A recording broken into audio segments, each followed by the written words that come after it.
لو تناهيتم إلى سر الحياة وصنعتم كائنا حيا نرى.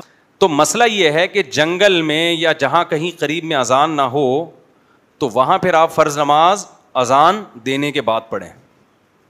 اب ہم کالج کے عادی تھے تو نماز تو گھر میں ماحول تھا شروع کا, لیکن پروفیشنل مولانا ٹائپ کی چیز نہیں تھی ہمارے اندر کہ لوگ نسبت کر کے یہ مولانا ہے, ٹھیک ہے نا, یہ پسند نہیں تھا.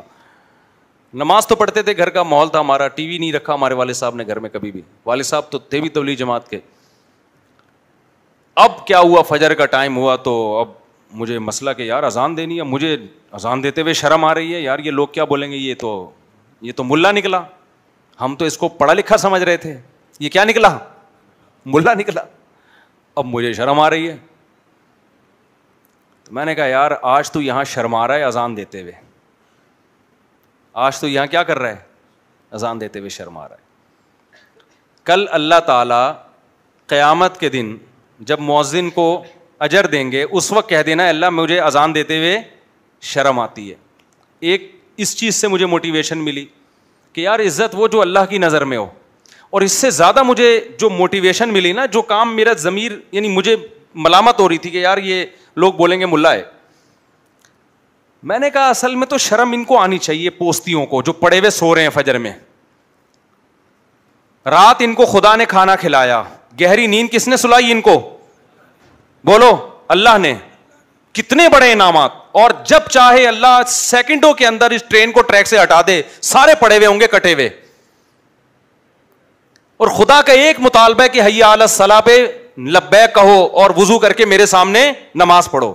تو شرم تو ان کو آنی چاہیے. میں نے کہا جب یہ غلط کام کرتے ہوئے ان بے شرموں کو شرم نہیں آ رہی تو ہمیں خدا کی طرف لوگوں کو بلاتے ہوئے شرم کیوں آئے. اس سے موٹیویشن ملی, ہم نے کھڑے ہو کر اذان دے دی. آئی بات سمجھ میں کہ نہیں آئی ہے؟ کیونکہ بعض دفعہ اذان دینا بھی ایک شرم والا کام سمجھا جانے لگا ہے. ایک رشتہ ٹوٹا ہمارے محلے میں, ایک صاحب کی بات طے ہو گئی, لڑکی والے آئے رشتہ طے کرنے کے لیے, اچھا خاصا ایجوکیٹڈ لڑکا تھا, پڑھا لکھا خوبصورت لڑکا, ہینڈسم.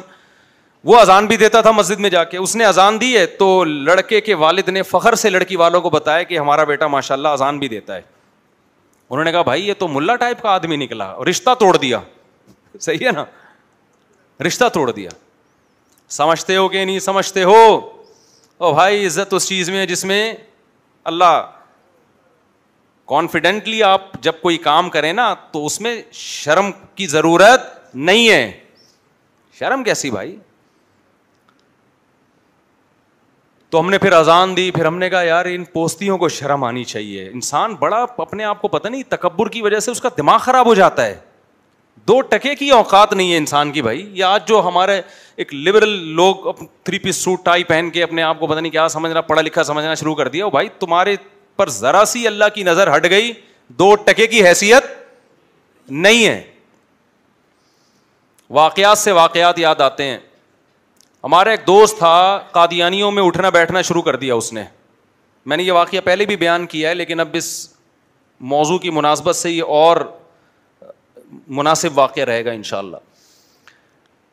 میں 9th کلاس میں تھا یا 8th کلاس میں تھا اس وقت, تو وہ بیٹھنا شروع کر دیا قادیانیوں میں. وہ تھا بے روزگار لڑکا, تو قادیانیوں نے اس کو آفر دینا شروع کر دی. یہ لوگ ویزے کی آفر دیتے ہیں, لڑکیوں کی آفریں بھی دیتے ہیں, اچھا رشتہ کرا دیں گے تمہارا. اب ایک بے روزگار آدمی, اس کو اچھی اچھی آفریں ملنا شروع ہو گئیں تو وہ تو کھسکے گا نا. تو بحث کرتا ہم سے آ کے مرزا کے بارے میں, ہم اس کو سمجھاتے بھائی یہ جہنم کی آگ ہے, خدا کے بندے ایمان کیوں بیچ رہے اپنا, کیوں جہنم کی آگ میں چھلانگ لگا رہا ہے. لیکن نہیں ہے, جب پیسہ انسان کو اور عورت کی لالچ یہ چیزیں لگتی ہیں تو کھوپڑی کام نہیں کرتی ہے.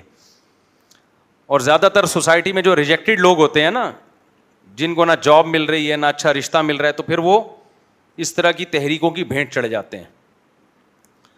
ہوا یہ کہ نازم آباد میں کوئی قادیانی کا گھر تھا, بڑا بنگلہ, بڑا کروڑپتی سیٹ تھا کوئی, بڑا ہینڈسم. اس نے مجھے پوری ڈیٹیل بتائی اس کی. اس نے اس کو کہیں شاید اپنی بیٹی کے چکر میں ڈال دیا کہ اپنی بیٹی سے شادی کروں گا, یا کہیں اور کسی اور لڑکی سے, واللہ عالم, کیونکہ واقعہ بہت پرانا ہے. مجھے واقعے کے جو اہم پہلو ہیں وہ تو یاد رہ گئے ہیں, اب پوری ڈیٹیل مجھے یاد نہیں ہے. کسی خوبصورت لڑکی کی لالچ دی ہوئی تھی اور لندن کے ویزے کی.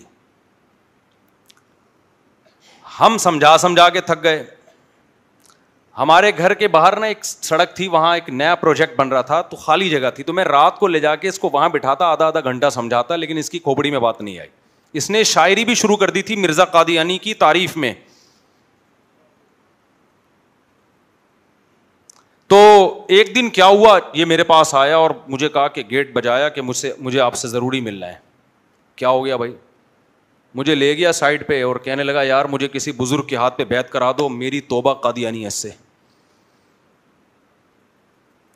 تو میں نے کہا خیریت؟ ہم تو سمجھا کے تک گئے. کہہ رہے بھائی میں نے ایسا واقعہ دیکھا ہے, میرا دماغ کے سارے تار ٹھیک ہو گئے ہیں.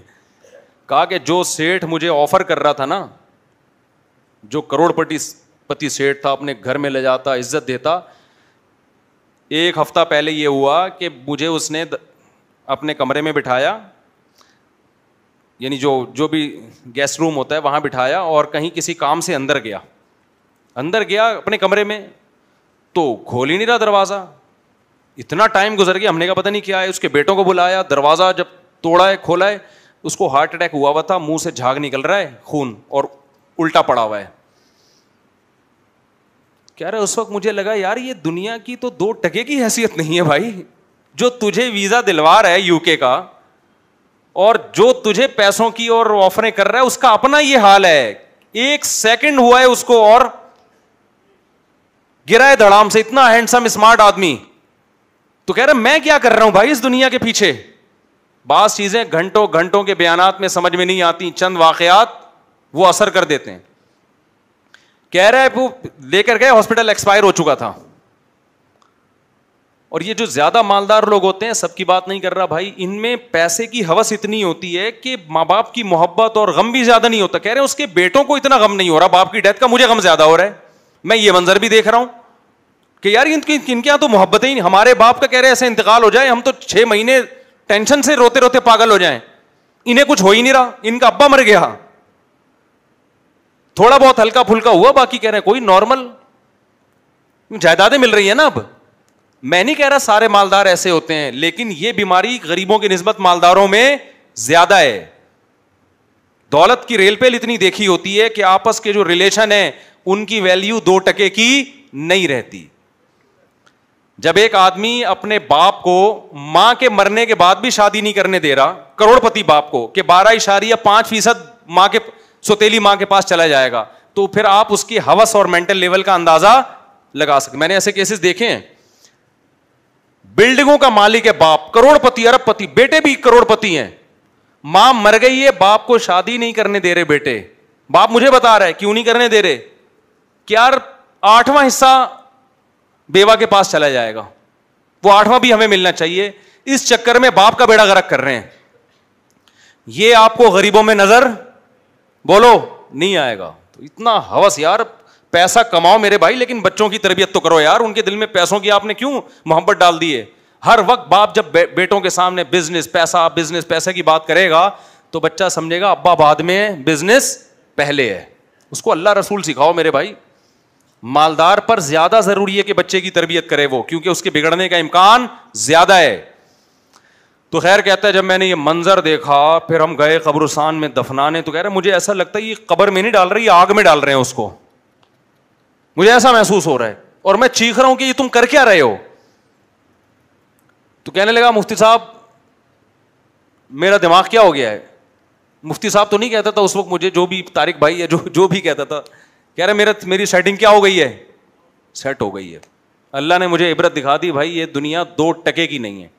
خیر میں نے اس کو لے کے کسی بزرگ کے ہاتھ پہ بیعت کروا دی. ہم لوگ کیا چونکہ بزرگ ہوتے ہیں, بعض لوگ کہتے ہیں بزرگ ہوتے ہی نہیں ہے, سارے بابے غلط بزرگ غلط, تو وہ بیچارے کچھ بھی نہیں کرتے نا پھر ایسے لوگوں کے. ہم لوگ کے یہاں الحمدللہ 2 نمبر بھی ہوتے ہیں بزرگ, لیکن 1 نمبر بھی ہول سیل کے حساب سے الحمدللہ پائے جاتے ہیں. تو ہم لوگ تو پھر بزرگوں کے, میں بھی بیعت ہوا ہے کسی بزرگ کے ہاتھ پہ, جو آج میں ٹوٹی پھوٹی دین کی خدمت کر رہا ہوں. تو یہ بزرگ سسٹم ختم نہیں ہوا ہے, قیامت تک ختم نہیں ہوگا. یہ ختم ہو گیا تو اللہ دنیا کو ختم کر دے گا. بعض لوگ ایسا بزرگوں کے خلاف بولتے ہیں, ایسا لگتا ہے بزرگ مارکیٹ میں رہا ہی نہیں ہے کوئی. یہ غلط ہے. سمجھتے ہو کہ نہیں سمجھتے ہو؟ ہوا و حرص والا دل بدل دے, میرا غفلت میں ڈوبا دل بدل دے.